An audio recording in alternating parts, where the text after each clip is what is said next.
Welcome everybody, and good morning. And it's a beautiful day out here in Melbourne, and I hope you're all surviving the reporting season, which has been and gone for hopefully most of us. And we're in a position now, if we're listed, where we're kind of moving on with the rest of our kind of reporting calendar and focusing on our businesses. And if you're in the private space and we're closing out audits, so hopefully we're almost there, which is great to see. Hopefully, it's a great day in Melbourne. Hopefully the lockdown will be over soon and we'll be able to see some of you guys face to face. It's been a long time since I've seen a lot of you on the call today, and some of you haven't had the opportunity to even meet. So hopefully in the next pre-Christmas period, we'll be able to get out and about and come and see you guys and really kind of interact on maybe a more personal level.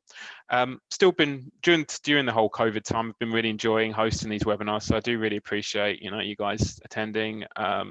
Hopefully you get a lot out of it, but if there is anything that you would like to kind of things that we'd like to take further, or additional topics that you'd like to kind of learn about or discuss, more than happy to kind of build that into the program over the next 6 to 12 months. So feel free just to send me an email and we can have a discussion or a chat and maybe build something around that. So as you're all aware, today's session is on capitalization of intangible assets, including accounting for cryptocurrencies. Can get the state to change. There we go. So the key areas we're going to focus on, we're going to home in on AASB 138 initially and talk about the requirements for capitalizing intangible assets. We're also going to look at a couple of new areas of focus which historically haven't really been documented in the accounting standards, and this is really just due to a timing issue in a lot of respects. A lot of these accounting standards now were written in the inception of IFRS, which occurred early 2000s, and we're now sitting here in 2021, and the business landscape environment has changed considerably in that time. And a couple of these matters which I've listed on the slide here just as an intro, in terms of the capitalization of ERP systems and accounting for cryptocurrencies. In terms of these, these kind of cloud-based accounting systems didn't exist when the accounting standards were written. Likewise, cryptocurrencies weren't around 20 years ago, and it's a very new kind of instrument that's kind of come onto the market, and people are beginning to use that more frequently. Today's session will probably run for 40 to 45 minutes. So if you do have any questions, there's a Q&A box as always, so feel free to punch in the question if you do have one, and we can address that as we go or at the end. If you do have any questions afterwards, you can email me, and a copy of the slides will be distributed, including the recording, following this webinar. So let's get into it. So capitalization of intangible assets. So as I mentioned, the key accounting standard for capitalization of intangible assets is AASB 138, intangible assets. There's some important things to note in regards to the scoping of this standard. There's a number of things that are scoped out of 138, and you would go to alternative standards. And these intangible assets are really non-financial intangible assets. And that's how it's written in the standard, but it becomes quite an interesting discussion when we get into the second part of the presentation in regards to cryptocurrency, because it does kind of contradict itself slightly. Exploration assets from a mining company are scoped out of this standard. You would apply AASB 6 to those. Deferred taxes are scoped out, even though they are intangible. They're covered by the tax standard, being AASB 112. Goodwill acquired on a business combination, it's obviously covered by AASB 3, and that's been discussed in quite a lot of detail in one of my previous sessions earlier in the year. And then assets held for sale and discontinued operations, which is in AASB 5. Finally, contract assets and liabilities, which are created on a revenue contract, are accounted for under AASB 15. So in old money, that's accrued revenue, deferred revenue. So they do tend to be kind of described as intangible, but we obviously deal with them in the revenue standard as opposed to 138. So there are quite a few things that are scoped out of this standard, and it's something just to bear in mind as you go through, that we just need to make sure we refer to the appropriate spot in the accounting standards. So what is an intangible asset? And the accounting standard does have a reasonable definition. I do find that in Australia, the accounting standards are written in reasonably plain English. So it does kind of spell out here what they see as an intangible asset. These are, highlighted in bold there, mainly computer software, patents, copyrights, motion picture films, customer lists, mortgage service rights, fishing licenses. So there's quite a wide variety of licenses there, which can be capitalized as, or assets that can be capitalized as an intangible asset. The key point to note here is really that they have to kind of meet the requirements for capitalization. And there are a number of things that the standard kind of details, and we'll kind of go through that now. I think really it must meet these initial criteria. So first off, it needs to be identifiable. So it must be distinct to goodwill. So it can be classed, it has to be classed as separable, or it can be divided from the entity or other contractual legal rights. So it's an asset that we could potentially sell. So say, for example, we have an operating license to, a gaming license, say, to operate some pokie machines in a pub. That license might be with the Victorian government or the New South Wales government. It might run for a period of 10 years. Effectively, if we sell the license to another pub or another party, we effectively would transfer that, and there will be, you could separate how much of the intangible asset would be kind of valued, could be transferred. So if you had a license over 10 years, chances are you'd depreciate it over the life of the license. And so after 5 years, if you sold it, you could clearly identify that this is the value of which is left on my license. And that will be the amount that you kind of classify as the intangible asset. So it has to be identifiable. You can't just have, oh, we're not sure what the value of it is, and it's not really much use to anybody else. So that kind of really gets you into the category of being identifiable if we've got that kind of clause there. And you see what I mean. There's various examples that you can use. We also have the ability to control it. So if I went back to the license there with the government, we obviously are the sole operator of that license unless we choose to sell it. So we have the power over it, and whether or not we can sell it or not, I guess that's another question. Likewise, if we had, for example, a product that we were developing, say, for example, a formula or a biotechnology kind of product, we'd effectively, be able to control that and sell it onto a larger organization. And I think you can kind of see that with the COVID vaccines, because they're not, AstraZeneca, for example, didn't develop the COVID vaccine. It was developed by Oxford Uni, and then I guess they contract AstraZeneca to manufacture it because they have the infrastructure. And I'm assuming they would, if they did choose to sell the formula, obviously there'll be a consideration there. It'd be, firstly, it'd be identifiable, and secondly, Oxford Uni control it, and they would have the the ability to kind of transfer that to another organization.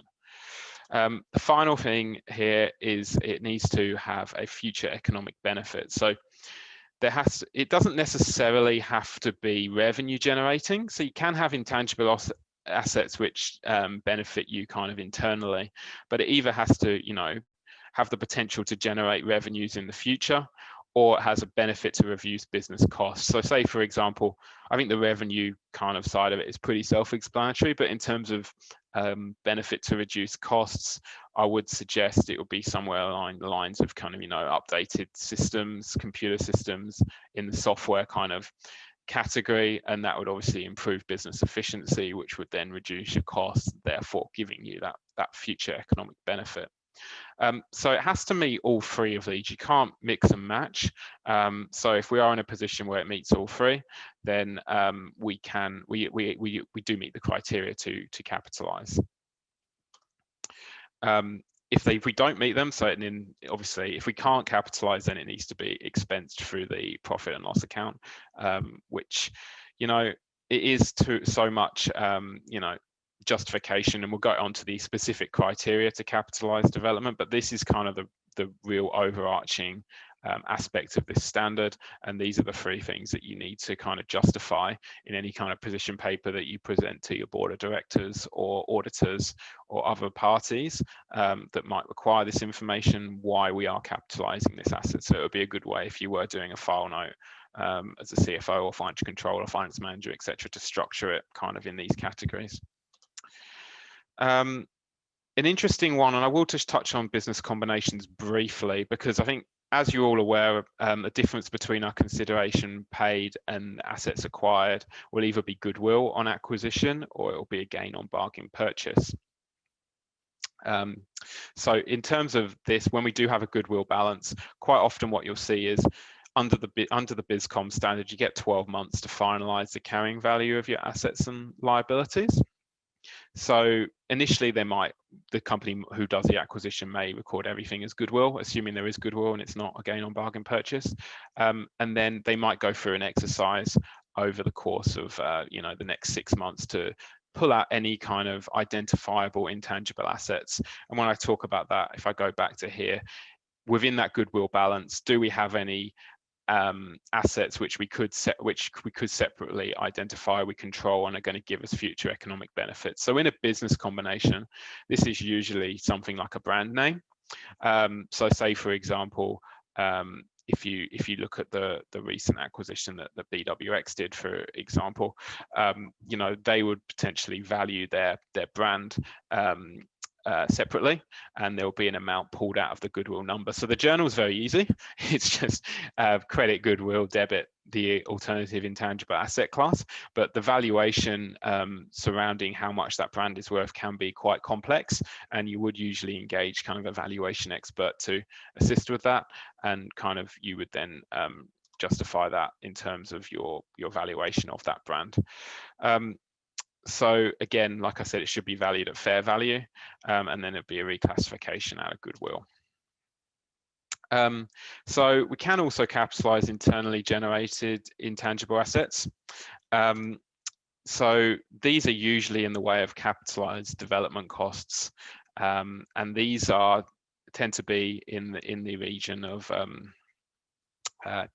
say, for example, we've got developers in the technology space or scientists in the life science space who are working towards developing an asset which will likely generate revenues for the business. We can look to capitalize those costs. Internally generated goodwill shouldn't be recognized as an asset, and that's where, for example, we have controlled subsidiaries which we're not allowed to, which we already control. So say, for example, we've got, and I see this quite often in pre-IPO companies. So within the pre-IPO company, they might have an organization which they have a set entity, and then they insert a whole co over the top, which they plan to list. But ultimately, the owners of both companies are the same, so you wouldn't be able to capitalize any goodwill on that, any difference between the fair value of the assets acquired. So when we have that situation, actually the debit balance actually goes to a reserve, and it's called a common control reserve, and you may have seen it in other sets of accounts, but it's just something to bear in mind, that it's what's called a common control transaction. So that's just basically saying if we do have a transaction like that, then we can't recognize any goodwill on that, and the debit balance would sit in the reserve. It can just sit there forever. Alternatively, you can reclassify that into retained profits or accumulated losses. So in terms of the two phases that we do have, research phase and development phase, research activities are kind of, activities aimed at obtaining new knowledge, the search for evaluation, final selection of application of knowledge or other knowledge. So this is basically fact-finding, market research, not like kind of, we haven't really got our idea formulated on how this is going to actually become an asset and how we're going to get a future economic benefit for it. So in that case, we would expense the research costs in their entirety to the profit and loss account.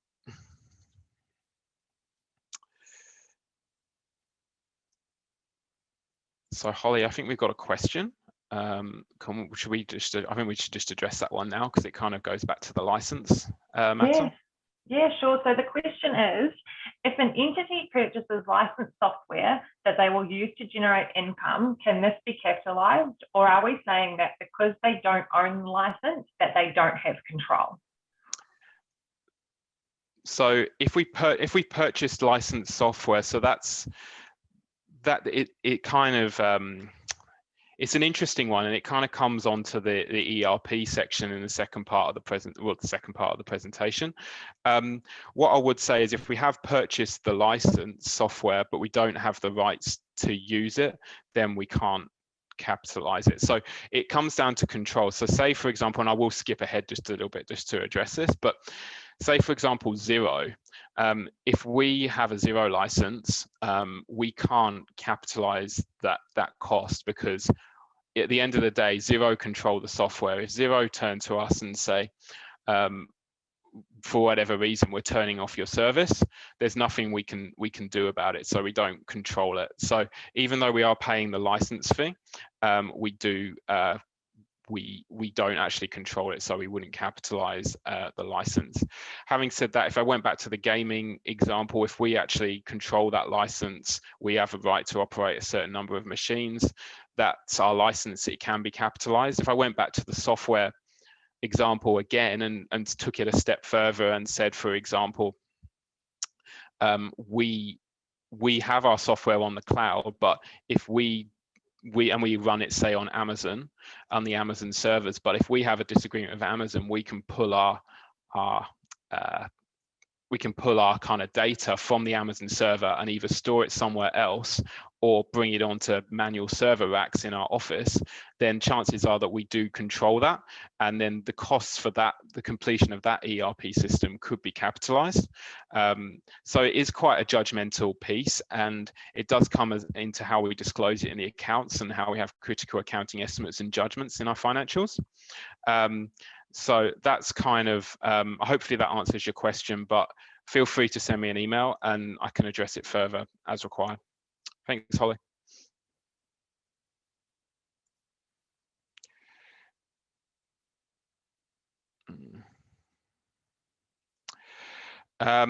So in terms of capitalization of intangible assets, development may only capitalize if one of the following areas are met. The technical feasibility of completing the intangible asset so that it will be available for use or sale. The intention to complete the intangible asset and use or sell it. The ability to use or sell the intangible asset. How the intangible asset will generate future economic benefits, such as an active market for the product. The availability of adequate technical, financial, and other resources to complete the development. The ability to measure the expenditure reliably, and therefore these all have to be met. So we can't just do one or two of these, we have to do them all. So in terms of this, we can kind of go through an example in a sec. I've just got another thing pop up in the chat. So wouldn't you treat the license cost as a prepayment expense to the P&L over the period of the license? Yep, that is possible. Quite often, you know, with organizations such as Xero, you will pay monthly. But if you do enter into a 12-month contract, you would recognize it as a prepayment and then just recognize that through the P&L over the life of the prepayment. Okay, so going back to the capitalization of intangible assets and the development costs. So when we talk about technical feasibility, we've effectively gone through our research phase. For example, if we are kind of developing a life science product, we might be looking towards submitting clearance to the FDA or, you know, the TGA in Australia.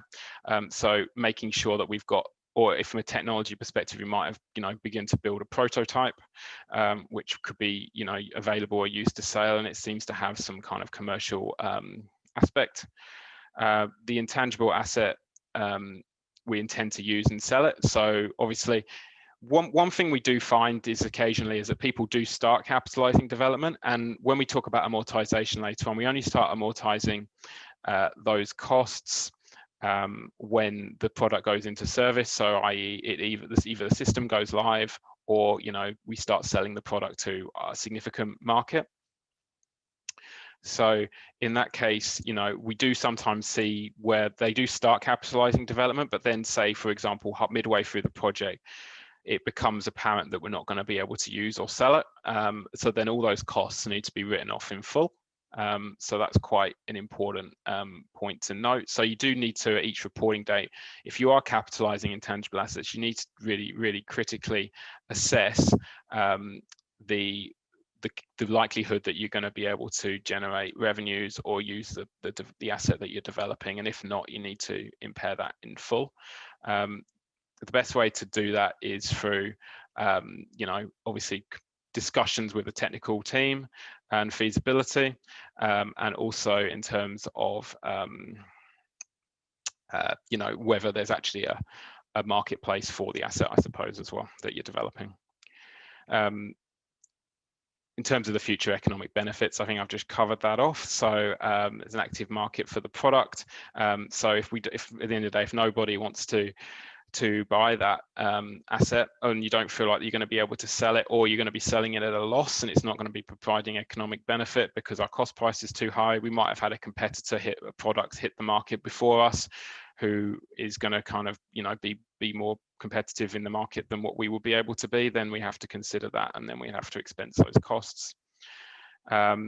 In terms of the ability of technical, financial and other resources to complete the development. So obviously we've got to have a business plan and a business case for each one of these projects to make sure that we can kind of meet them as we go through.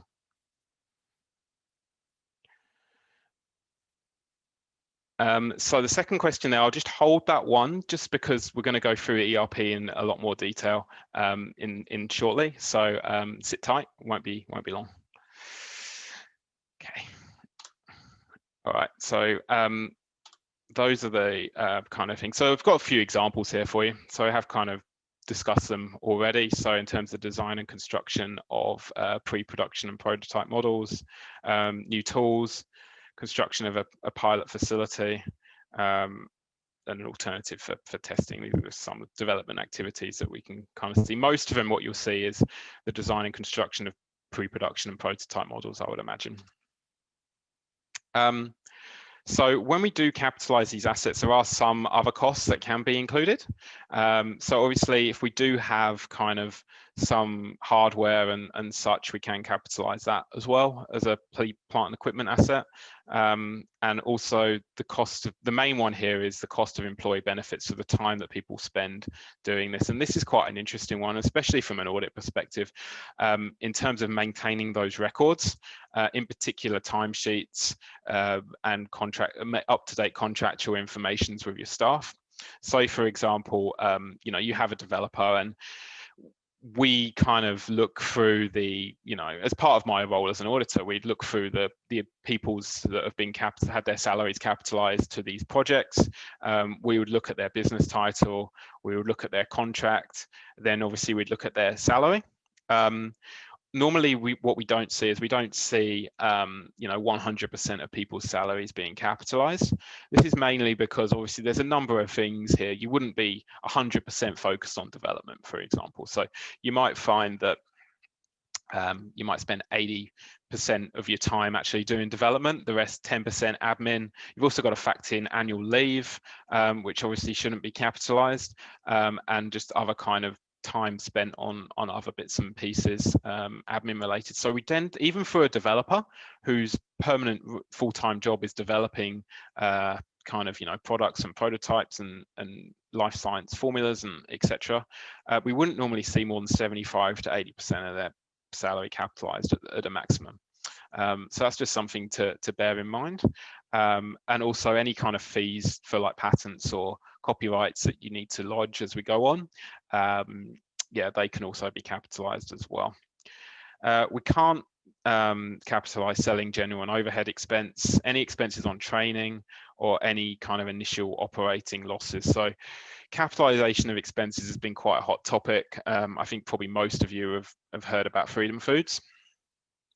So obviously this is not so much intangible, but more like into PP&E. They were capitalizing labor when it really should have been, when the labor was relating to kind of selling general and overhead expenses as opposed to actually developing a product. So that's just something to bear in mind. you've got to be pretty critical on this, and ultimately it does come out in the wash, just because either one way or the other, once the project goes into service, it will be amortized, or it will be written off if the project doesn't proceed. But it's just about maintaining control over these balances. So we'll go on just to amortization just briefly. So we should select an appropriate amortization policy which reflects the nature of the asset being capitalized. So in respect of these kind of matters, when we look at a amortization of intangible asset, you wouldn't absolute maximum you'd expect, unless it's a license where you've got a real long term with a particular government organization. You wouldn't expect for development or software, for example, to be more than 5 to 7 years. I would say absolute maximum 10 years, especially in the space like technology and life science, where these assets tend to appear on the balance sheet. Technology within 4 to 5 years has been superseded, sometimes even faster than that. So to have an amortization period any longer than that, would be quite kind of incorrect in a way. Likewise, if you do have a patent, and most patents run from about 7 to 10 years, so you might amortize the costs over the life of the patent. That would also be sensible. But like I said, you should look at the expected usage of the asset. Typical product life cycles, so probably in technology, that's probably where you're going to have the lowest or the fastest amortization, just because of where we are, I suppose. Technical obsolescence, like I said. Industry stability as well. So there's a lot of things changing in the world right now. Even with stuff like COVID tests, for example. I mean, obviously, we've probably spent a lot developing those tests at the moment, but who knows, in 3 years' time, are we going to be back to normal? Is it going to be worse? We don't know, right? So, those are the kind of things just to factor in whether the industry will be at the same level as it was where that particular industry is now, for example. And the level of maintenance required as well. So member maintenance is expensed. So just to factor that in as well. And like I said, then if we do have a patent or a legal right, then we could amortize it over that period. The other thing to consider is dependence on other assets in your balance sheet. So you might find, say, for example, you develop an asset for a specific product, for a specific customer, and maybe that contract lasts 3 or 4 years. That probably gives you a pretty clear indication of what your amortization on your intangible asset should be. Should be in line with the contract, I would expect. We do have to assess these assets for impairment. If we don't amortize the assets, they have to be assessed annually, which is, I think we've done a session on impairment before, and it's probably one that we'll look to redo shortly. But if we are amortizing, we have to assess for a trigger. So if we do have a trigger, so for example, there's a particular asset where the product isn't selling or it's not giving us efficiencies, we would consider taking an additional impairment charge. For a listed company as well, market capitalization, cross-check over net assets is also a good indicator, especially when entities in their formative stages and they potentially don't have significant amounts of revenue. I do have an example here of disclosure, just for everyone's benefit. So this is Tabcorp up on the ASX. I picked this one because it's got a variety of intangible assets and it's got pretty much everything. So it's a good one to kind of show how you should be disclosing this. You do have a movement schedule there, which I think is quite easy, and I think probably most of you are pretty familiar with that.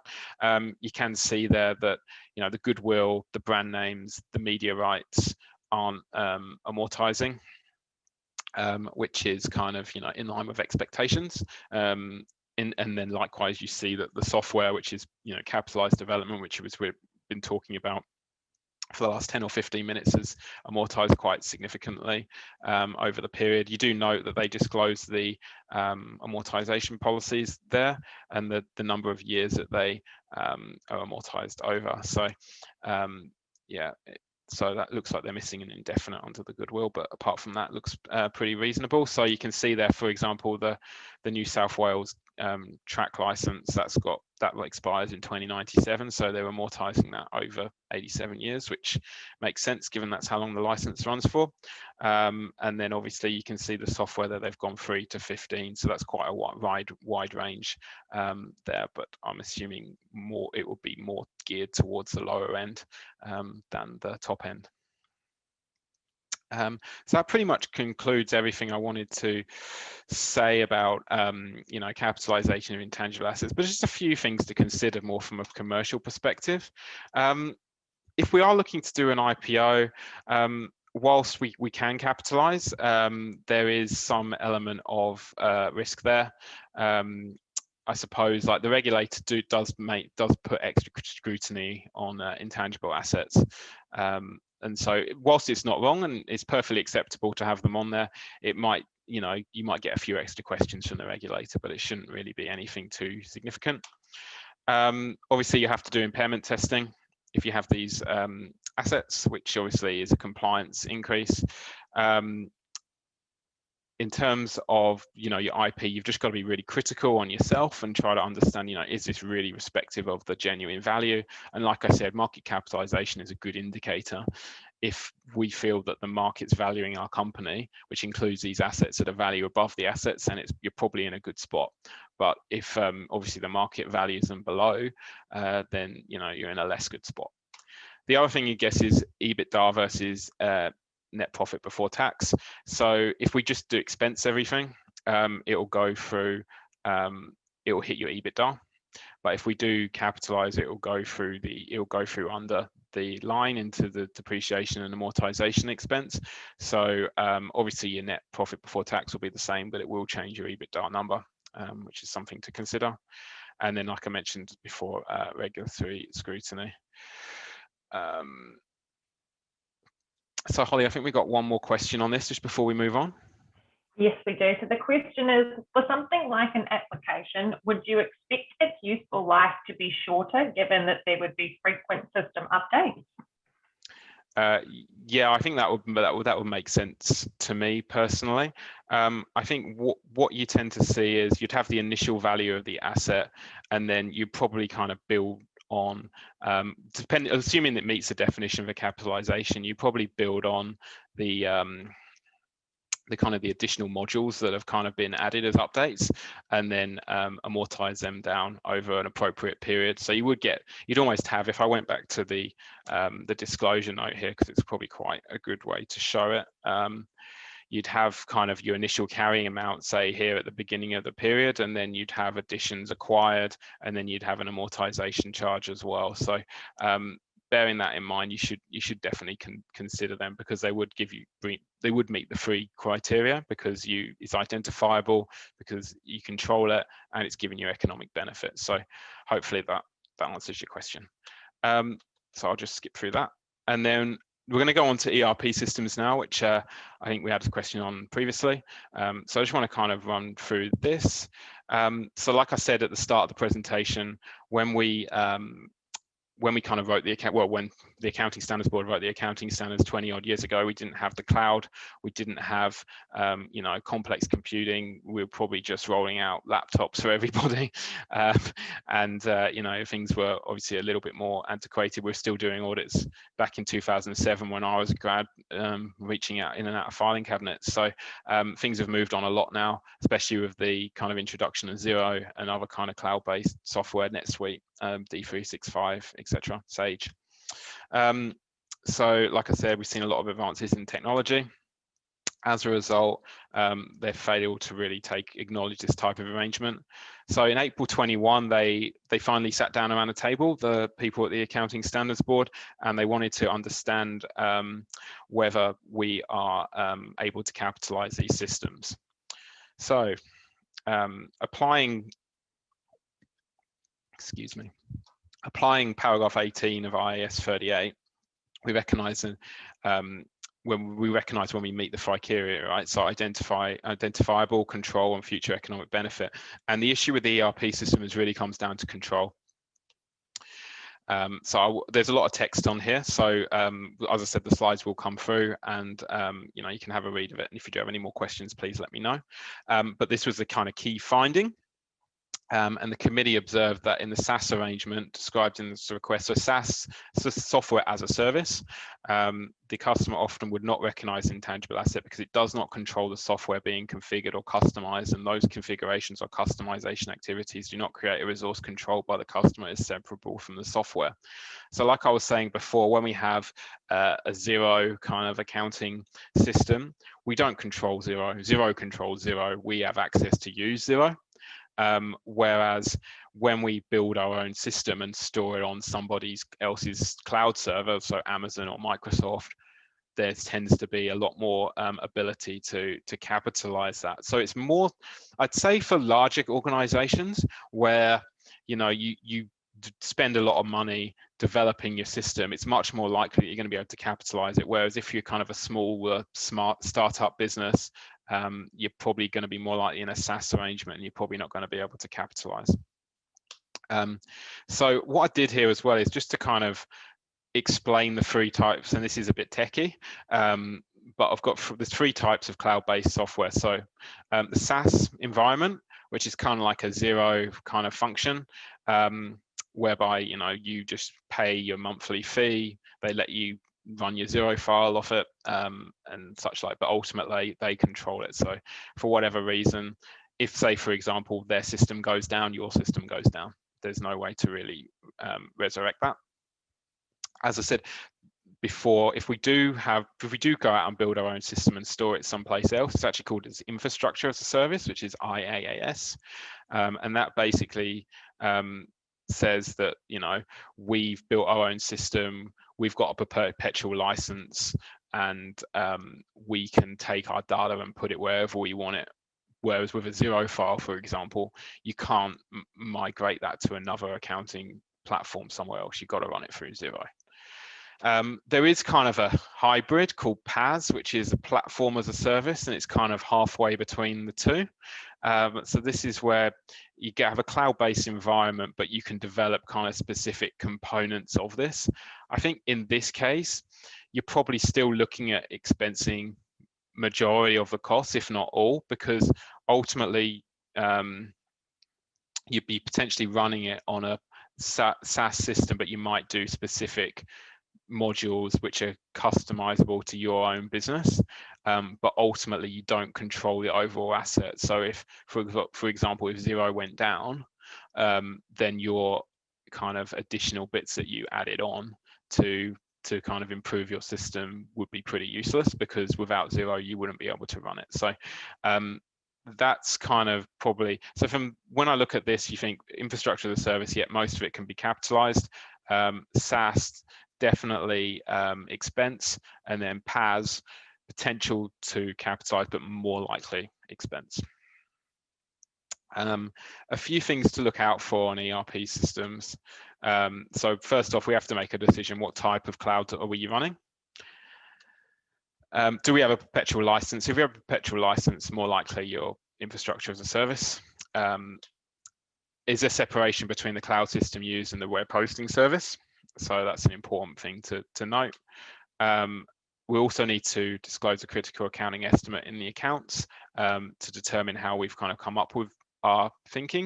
And I've got an example for you for that on the next page, if it's obviously material. So, with the larger companies, these kind of systems, they go into the millions of dollars to build. So, that's when it becomes probably more critical.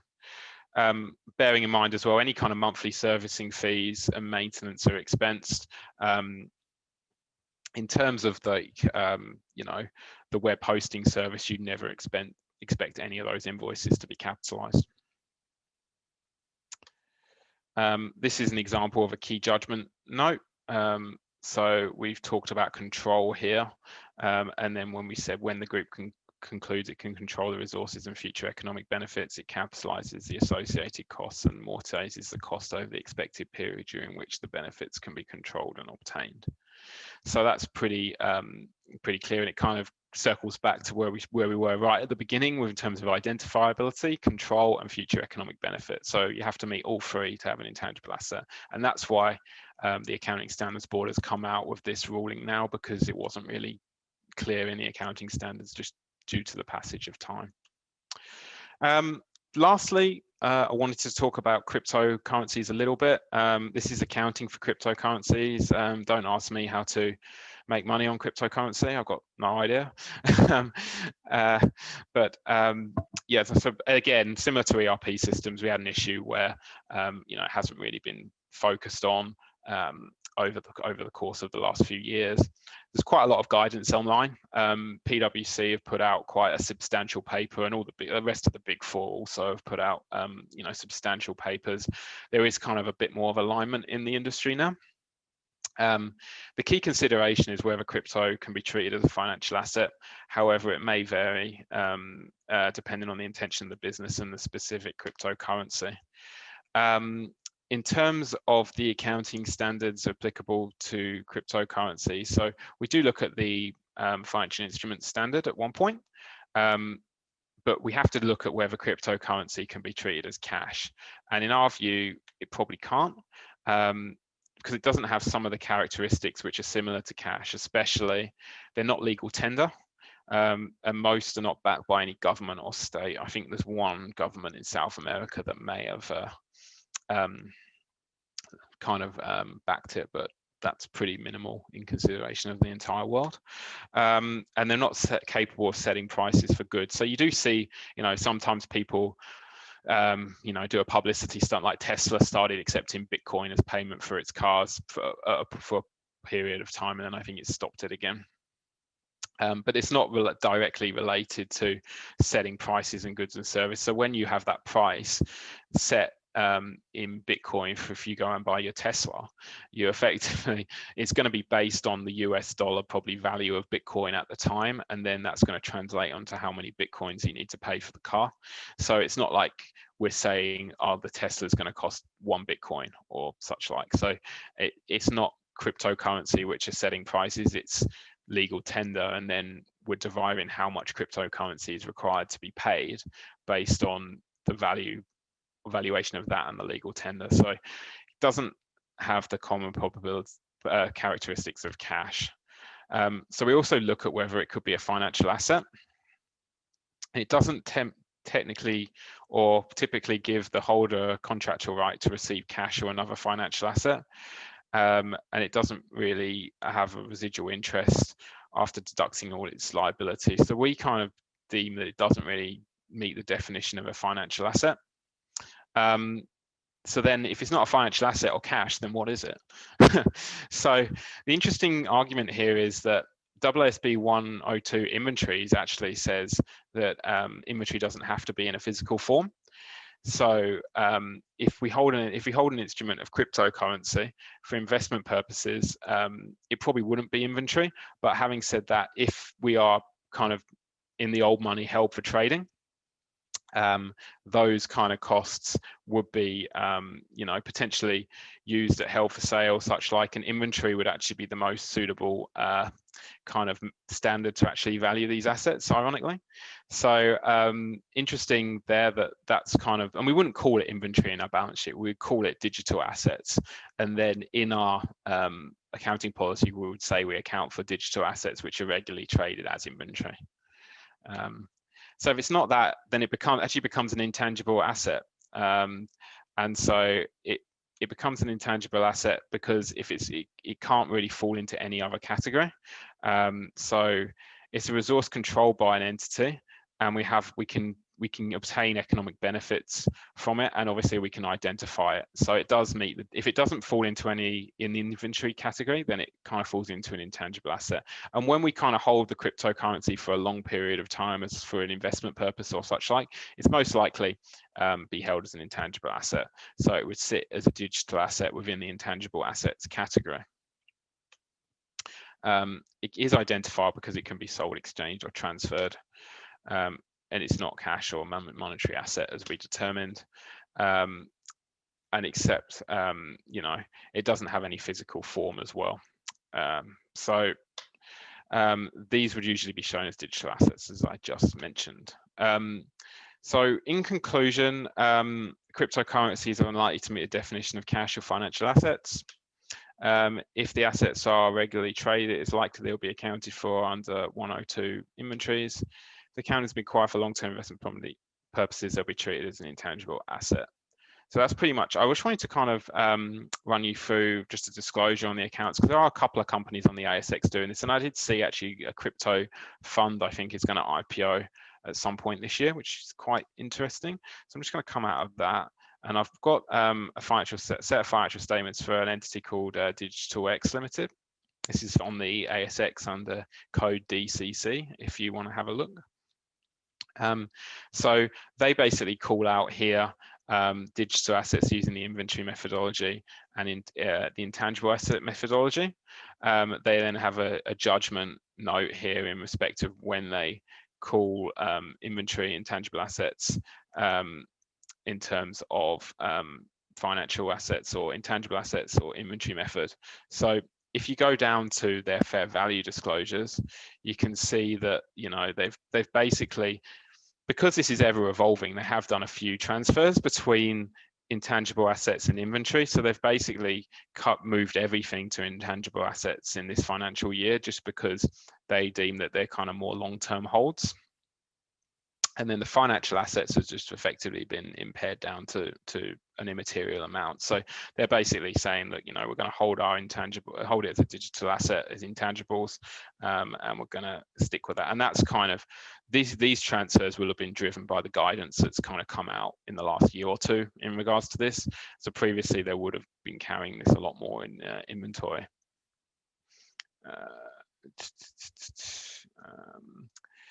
So that is pretty much everything I wanted to discuss on cryptocurrency there. And just one other point to note as well, the fair value measurement disclosures that you'll need for level 1, level 2, and level 3 in the hierarchy.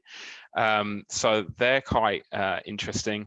Well, not interesting, they're required as part of the requirements of AASB 13, which need to be factored into your disclosures in your annual report. So the ones that are actively traded on a digital exchange, they can be level 1, which is obviously a lot easier to measure.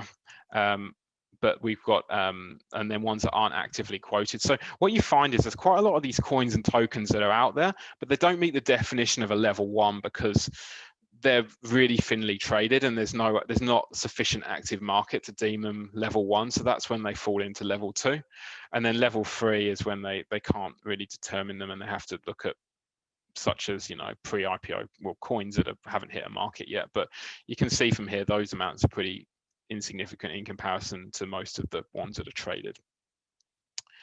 So that was the Digital X accounts. I had just to finish off. I think we've got a couple of questions, Holly. Yes, we do. So the first one is that you can stake cryptocurrency, which then gives you a return in crypto. I believe this should be treated as income, but how frequently should you recognize this income? Okay, so effectively you would hold your cryptocurrency assets at fair value. So each reporting date, you look at your you look at the balance that you've got in your digital assets, and effectively you do a revaluation. So if I went back to the example here in